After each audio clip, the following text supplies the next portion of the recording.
Hello everyone, आपके अपने YouTube channel Aryan institute 1 पे बहुत बहुत स्वागत है। तो आज हम फिर से अपने इस बोर्ड पर आ चुके हैं, इससे काफ़ी दिन दूर रहे हैं। तो आज हमें जो पढ़ना है वो हमारा बेसिक है। आपको पता है कि बेसिक क्लास चली हुई है हमारी, 7 वीडियो मैंने पहले अपलोड कर दी है, ये आज की 8 वीडियो है। उसमें जो उस बेसिक वीडियो उसका क्लास का नाम है वो क्या है कि मैथ्स के फंडामेंटल्स यानी बेसिक पढ़ रहे हैं हम। तो जिसमें आज मैंने जो क्लास स्टार्ट की है वो की है मेंसुरेशन की, यानी क्षेत्रमिति की। इसमें हमें बेसिक पढ़ना होगा। बेसिक पढ़ेंगे हम क्षेत्रमिति के, मेंसुरेशन के। अब इसमें जो मैंने आज का टॉपिक लिया है वो क्या है हमारा, उसका नाम है वर्ग। क्या नाम है उसका? स्क्वायर, वर्ग। आप भली भांति वर्ग को जानते होंगे अच्छे से कि होता क्या है। उसी का हमें बिल्कुल अच्छे से, बिल्कुल डीपली तरीके से, बेसिक जो है बहुत अच्छे तरीके से जानना है। आज की इस वीडियो में आप मेरे साथ बने रहिए बराबर। आपको इतनी तक भी परेशानी आपको वर्ग में लास्ट में नहीं बचेगी बिल्कुल भी। ठीक है, तो स्टार्ट करते हैं अपनी वीडियो को, हम अपने टॉपिक को। हमारे टॉपिक का नाम जो है वो है स्क्वायर। स्क्वायर यानी वर्ग। अब ये वर्ग होता क्या है, इस बला को सभी जानते हैं कि वर्ग क्या होता है। वर्ग ये होता है, इसको हम स्क्वायर बोलते हैं। मीन्स यानी जिस आकृति की चारों साइड बराबर हो, ये चारों साइड एक दूसरे के बराबर है, तब जाके ये वर्ग बनता है। अब जो वर्ग की हमारी डेफिनेशन है, यानी परिभाषा है, उसको हम कैसे परिभाषित करते हैं या कैसे कहते हैं, बोलते कैसे हैं, पढ़ते कैसे हैं, उसको कहते हैं कि समान लंबाई की 4 रेखाखंड। ये कितने रेखाखंड है? 4। 1 2 3 और ये 4। ये समान लेंथ है, यानी कि सेम लेंथ है, कोई सी भी छोटी बड़ी नहीं है आपस में, बिल्कुल सेम लेंथ की है। तो समान लंबाई की 4 रेखाखंड, समान लंबाई के 4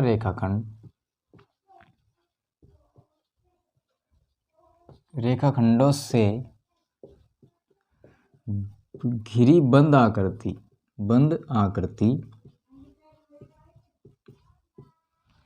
जिसके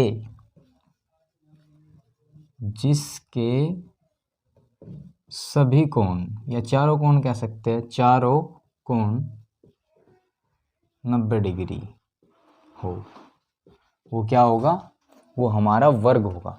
जिसके चारों कोण 90 डिग्री। देखो इसने दो चीज़ें कही है। समान लंबाई की 4 रेखाखंड होनी चाहिए, यानी 4 ये रेखाखंड है, समान लंबाई है यानी कि, ठीक है।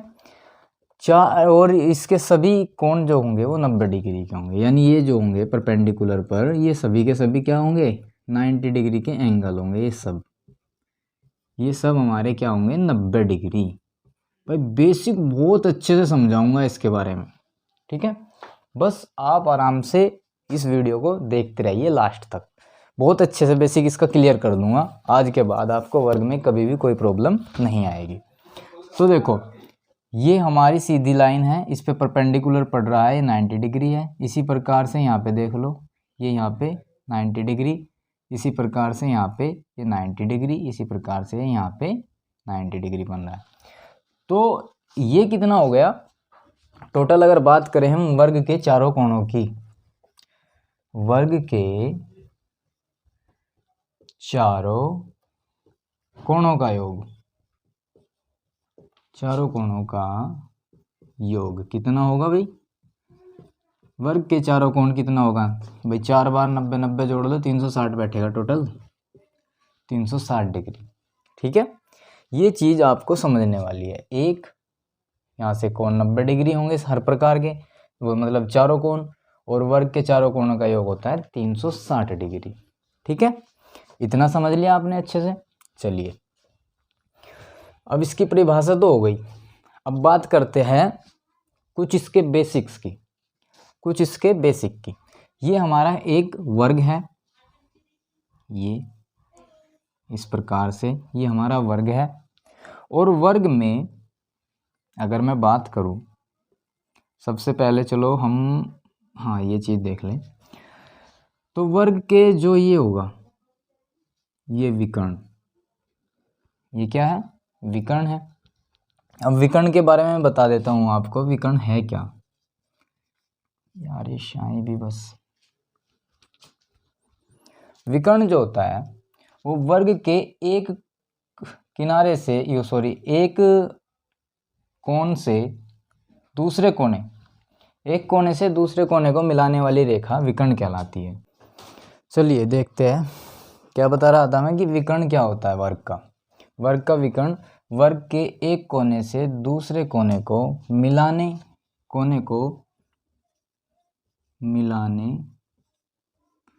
वाली रेखा या रेखाखंड, रेखा ही क्या होगा? हमारा विकर्ण होगा। एक कोने को दूसरे कोने से जो मिलाने वाली या रेखा होगी ना, ये जो रेखाखंड होगा इसी को हम कहेंगे विकर्ण। अब विकर्ण की अगर मैं बात करूं, इस वर्ग के अंदर ये विकर्ण जो होता है वो सबसे लंबी भुजा होती है। विकर्ण जो होगा यहाँ पे ये वर्ग की सबसे लंबी भुजा होती है, ये हमारी विकर्ण। विकर्ण क्या होगा? विकर्ण जो होगा वो वर्ग की सबसे लंबी भुजा की सबसे लंबी भुजा, ठीक है। चलो, वर्ग की सबसे लंबी भुजा विकर्ण, इसकी चारों भुजाएं समान, प्रत्येक कोण 90 डिग्री का और सभी कोणों का योग 360 डिग्री होता है वर्ग का, ठीक है जी। अब हमने बात की है विकर्ण की, तो देखो आप ये बताओ मुझे कि ये वर्ग हमारे पास एक पूरा भाग था। अब पूरे भाग में हमने एक विकर्ण खींच दिया। अब ये विकर्ण जो है इस एक भाग को दो बराबर भागों में बांट रहा है। क्या कर रहा है? ये नोट पॉइंट्स होते हैं। एक विकर्ण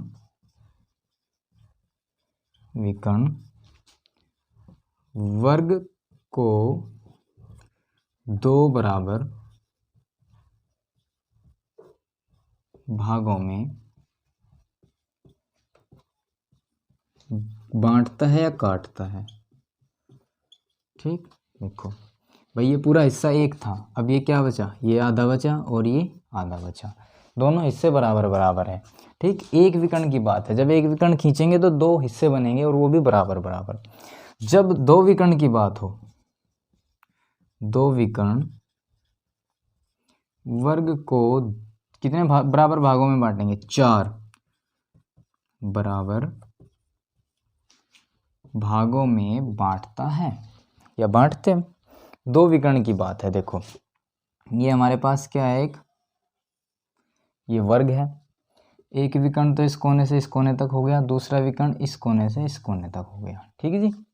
अब ये दो विकर्ण हो गए तो हिस्से कितने हो गए? 1 2 3 4, और चारों हिस्से बिल्कुल बराबर रहेंगे, कोई भी छोटा या बड़ा ऐसे नहीं रहेगा। चारों के चारों क्या होंगे? बिल्कुल सेम साइज के होंगे, 1/4 1/4 1/4 और ये भी 1/4, इस साइज के चारों के चारों इसके भाग होंगे।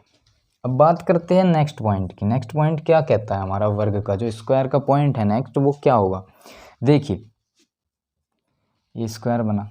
अब जो ये हमारे विकर्ण हैं दोनों, ये इसको जो आपस में काट रहे हैं वो लंबवत काट रहे हैं एक दूसरे को, यानी परपेंडिकुलर काट रहे हैं, यानी 90 डिग्री का एंगल बना रहे हैं एक दूसरे के साथ। यहाँ पे देखो ये 90 डिग्री के एंगल बन रहे हैं। यहाँ पे क्या कर रहे हैं? दोनों विकर्ण एक दूसरे को लंबवत काट रहे हैं, मीन्स 90 डिग्री का एंगल बनाते हैं। दोनों विकर्ण एक दूसरे को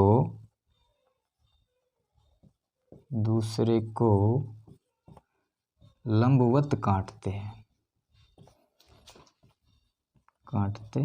इन चीज़ों को, इन बेसिक को जानने के बाद आपको वर्ग के बारे में कुछ और चीज़ें अलग से पढ़ने की ज़रूरत बिल्कुल नहीं होगी, ठीक है। यहाँ से आपका बेसिक जो होगा वर्ग का क्लियर हो जाएगा, बिल्कुल क्लियर हो जाएगा।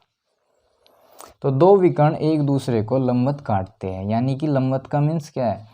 ये एक रेखा जा रही है और इस पे परपेंडिकुलर ये यहाँ से पड़ रहा है, इसी प्रकार से ये रेखा है, इस पर परपेंडिकुलर इधर से ये एक रेखा है, इस पर परपेंडिकुलर ये और ये 90 डिग्री का। और नेक्स्ट पॉइंट, इससे भी अगला पॉइंट क्या होगा कि हमारे पास एक स्क्वायर है, ये रहा स्क्वायर है, और जो हमारे आपको मैंने क्या, चलो पहले विकर्ण देखते हैं। स्क्वायर के विकर्ण है, डायगोनल, 2 डायगोनल खींच दिए मैंने।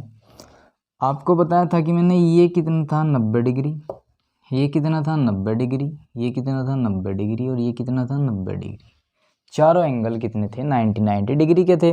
अब चारों एंगल को आप देखो कि जो हमारे डायगोनल है वो बिल्कुल बीचों बीच से जा रहे हैं चारों एंगल के, यानी कि 45 ये बचा, 45 ये बचा, 45 और 45 ये, ऐसे ही 45 और 45 ये, ऐसे ही यहाँ पे 45 और 45 डिग्री ये। इस प्रकार से यानी 90 डिग्री के एंगल को इसने 45 में काट दिया है। क्या लिखेंगे यहाँ पे कि विकर्ण वर्ग के कोणों को देखो, बात समझो एक बार। यहाँ पे विकर्ण जो थे वो सॉरी ये विकर्ण का एंगल था, जो विकर्ण जो आपस में कट रहे थे ना यहाँ पे, ये उनका एंगल था। और यहाँ पे क्या है, ये वर्ग के एंगल है। इसके है ये वर्ग के एंगल है। विकर्ण वर्ग के कोणों को 45 डिग्री में बांटते हैं या काटते हैं। ठीक है जी, ये भी पॉइंट हो गया हमारा फाइनल। ठीक है, यहाँ तक आपको अच्छे से समझ में आया होगा। ये बेसिक बड़ा अच्छा बेसिक है, आप इसको नोट कीजिए, उसके बाद फिर आगे बढ़ेंगे वर्ग को लेकर के। चलिए अब मैं वर्ग को आगे चलता हूँ लेकर के।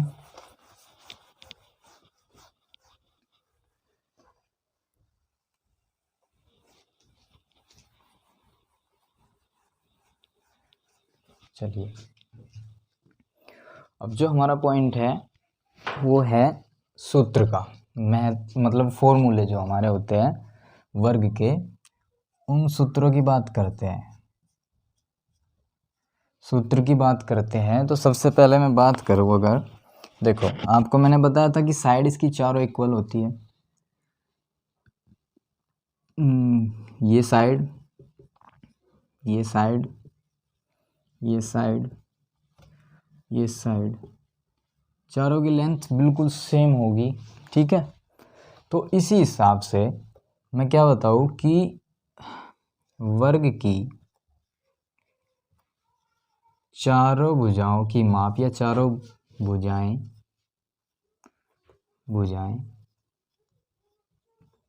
समान लंबाई की होती है, समान होती है। ठीक है, तो परिमाप होगा इसका, परिमाप। अब फॉर्मूले की बात करते हैं, वर्ग का परिमाप क्या होता है।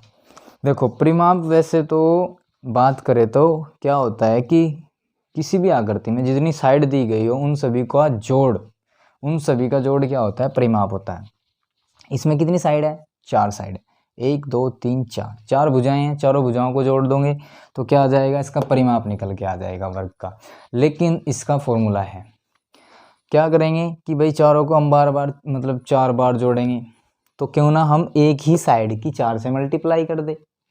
भाई साइड तो सारी इक्वल है ना, तो एक ही साइड की क्या कर दो, 4 से मल्टीप्लाई कर दो। हम क्या करेंगे, मान के चलो मैंने इस साइड को अल्फ़ाबेट ए से हमने नाम दे दिया है, दर्शा दिया है, ए ये है, ए ये है, ए ये है और ए ये है। ठीक है, तो इसको हम बार बार ऐसे लिखेंगे, ए प्लस ए प्लस ए प्लस ए। अच्छा सा नहीं लग रहा है, यानी कि 4 ए तो हो जाएगा फिर भी जुड़ के। लेकिन करना क्या है कि हम डायरेक्ट ये भी तो कर सकते हैं कि भाई चारों साइड इक्वल है, तो 4 से डायरेक्ट मल्टीप्लाई कर दो, 4 ए। इसको लिखते हैं 4 मल्टीप्लाई साइड, हिंदी में यह लिखते हैं 4 गुना भुजा। इस प्रकार से हम इसको लिखते हैं। ये हमारा होता है वर्ग का परिमाप। जो हमारी साइड होती है उसको 4 से मल्टीप्लाई कर दो, ये हमारा परिमाप हो गया। अब परिमाप के बाद हम लिखते हैं इसका एरिया। एरिया निकालेंगे। इसको इंग्लिश में भाई इसको परिमिति भी बोलते हैं परिमाप को, और पेरीमीटर भी बोलते हैं इंग्लिश में। एरिया होता है क्षेत्रफल। अब क्षेत्रफल जो होता है वर्ग का क्या हो, बच्चे को पता है, भुजा का स्क्वायर। मीन्स देखो आपने आयत का क्षेत्रफल पढ़ा होगा, लंबाई गुणा चौड़ाई। इसी प्रकार से मतलब ये चौड़ाई हो गई और ये लंबाई हो गई और ये चौड़ाई हो गई, ठीक। इन दोनों की गुणा, ए और ए की गुणा, ए और ए की मल्टीप्लाई करेंगे तो क्या आ जाएगा, ए का स्क्वायर। साफ सी बात है, जो आयत का क्षेत्रफल उसी हिसाब से निकाल लो यार आप। लंबाई और चौड़ाई की मल्टीप्लाई कर दो, आपका क्या आ जाएगा, एरिया का ये आ जाएगा ए का स्क्वायर। इसको हम भुजा का स्क्वायर वर्ग भी लिखते हैं हिंदी में, और इसी को हम साइड का स्क्वायर भी लिखते हैं, ठीक। तो जो हमारी साइड दी गई हो, मान के चलो मैं एक एग्जांपल देता हूँ यहीं पे। अगर हमें सवाल दे देगा कि भाई वर्ग की एक भुजा की लंबाई 5 सेंटीमीटर है, इसका मतलब क्या है कि एक भुजा क्या, चारों भुजा की वही लंबाई रहेगी, 5 5 5 5, ठीक। तो इसी प्रकार हम इससे एरिया अगर इसका निकालने जाएं क्षेत्रफल, तो क्या होगा भाई, 5 सेंटीमीटर भुजा है तो उसका क्या कर दो, स्क्वायर कर दो। मीन्स 5 की 5 में मल्टीप्लाई 25 आ जाएगा, ठीक।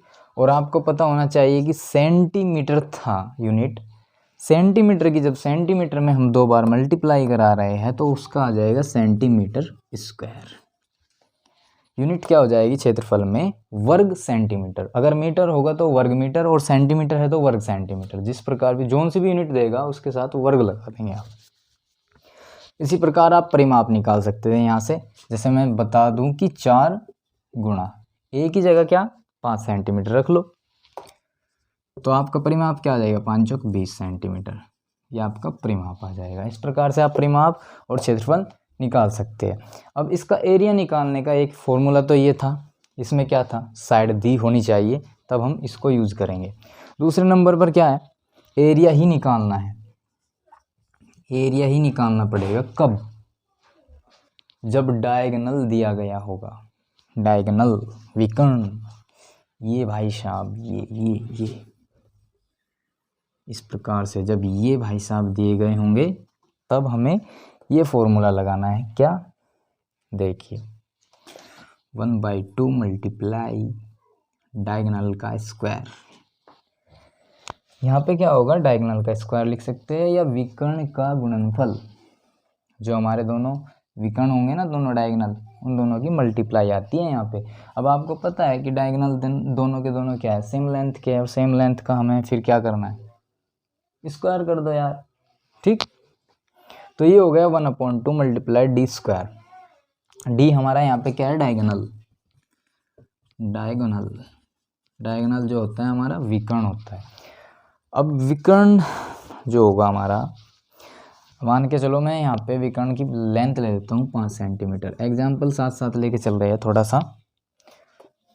तो एरिया अगर हमें निकालना हो, 1/2 मल्टीप्लाई डी की जगह हम विकर्ण जो रख लेंगे 5 सेंटीमीटर रख लेंगे, और 5 का स्क्वायर कर देंगे। 5 का स्क्वायर 25 और बटे 2, ये आ जाएगा 12.5,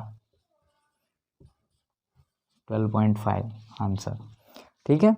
ये नोट कीजिए, उसके बाद आगे बढ़ेंगे फिर। तो देखिए, जब आपको साइड दी गई होगी तो आपको ये वाला एरिया का फॉर्मूला लगाना है, और जब आपको डायगोनल दिया होगा तब आपको ये वाला एरिया का फॉर्मूला लगाना है। दोनों में आपको डिफरेंस जानना पड़ेगा, ठीक है। एक में साइड देगा और एक में डायगोनल देगा, ठीक। उसके बाद अब आगे बढ़ते हैं, चलो।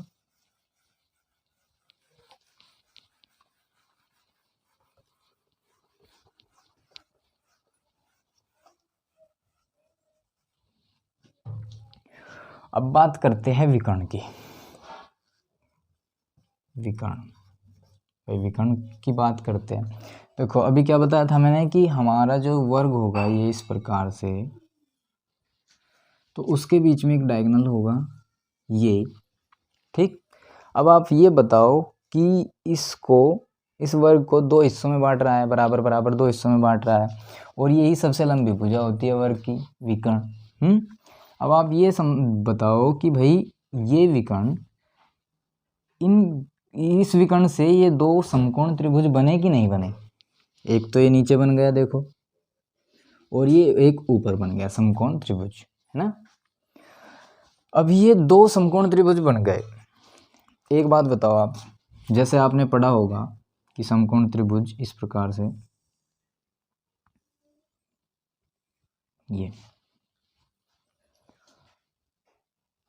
पाइथागोरस थ्योरम से आप क्या निकालते हो वहाँ पे, कर्ण, ये वाला कर्ण, कर्ण यहाँ पे विकर्ण है, कोई दिक्कत नहीं है, सेम बात है, विकर्ण। ये चीज़ थी आधार यानी बेस, और ये चीज़ थी लंब यानी ये था हाइपोटेन्यूस शायद, हाइट, यार हाइट बोलते हैं इसको। अब विकर्ण जो थी, हाँ विकर्ण में भी हम विकर्ण निकालने के लिए भी वही फॉर्मूला यूज़ करेंगे जो पाइथागोरस थ्योरम का हम फॉर्मूला यूज़ करते थे, यानी विकर्ण का स्क्वायर, यहाँ पे लंब का स्क्वायर एक तरफ, प्लस ये इधर आधार का स्क्वायर।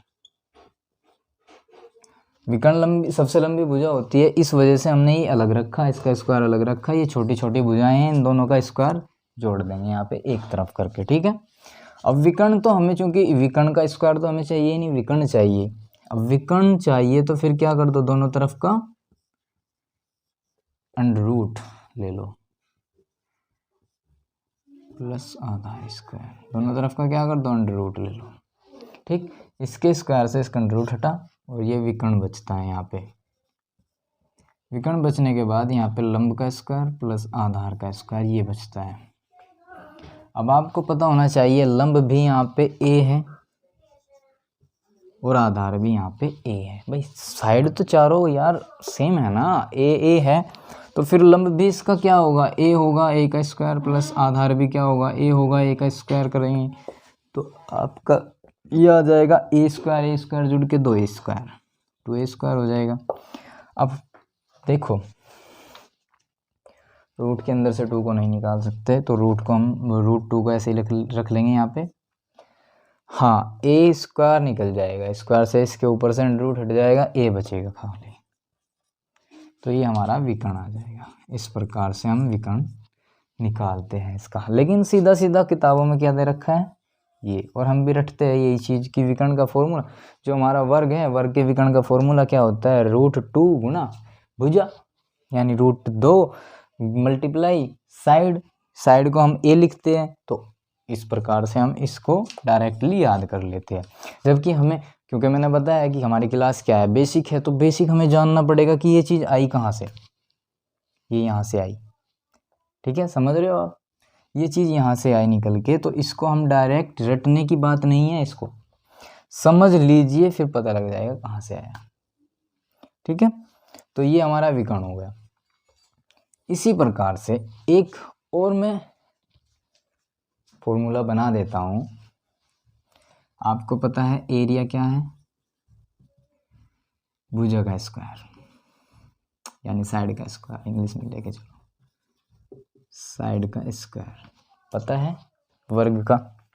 अब अगर आपको साइड दे रखी तब तो आप एरिया निकाल लोगे, लेकिन अगर एरिया दे रखा हो तो साइड कैसे निकालोगे, तो कैसे निकालेंगे, दोनों तरफ का क्या कर दो, वो स्क्वायर रूट ले लो, एरिया का स्क्वायर रूट, और यहाँ पे साइड इसका स्क्वायर, इसके स्क्वायर से इसका अंडर रूट हट जाएगा, तो यहाँ पे एरिया के ऊपर रूट बच गया और यहाँ पे केवल साइड बच गई। तो इस प्रकार से ये फॉर्मूला आपको निकल के आ गया यहाँ से कि साइड कभी अगर हमें निकालनी हो, कभी अगर एरिया दे रखा होगा स्क्वायर का और साइड निकालनी हो, तो साइड इक्वल क्या रखेंगे, रूट के अंदर एरिया रख देंगे।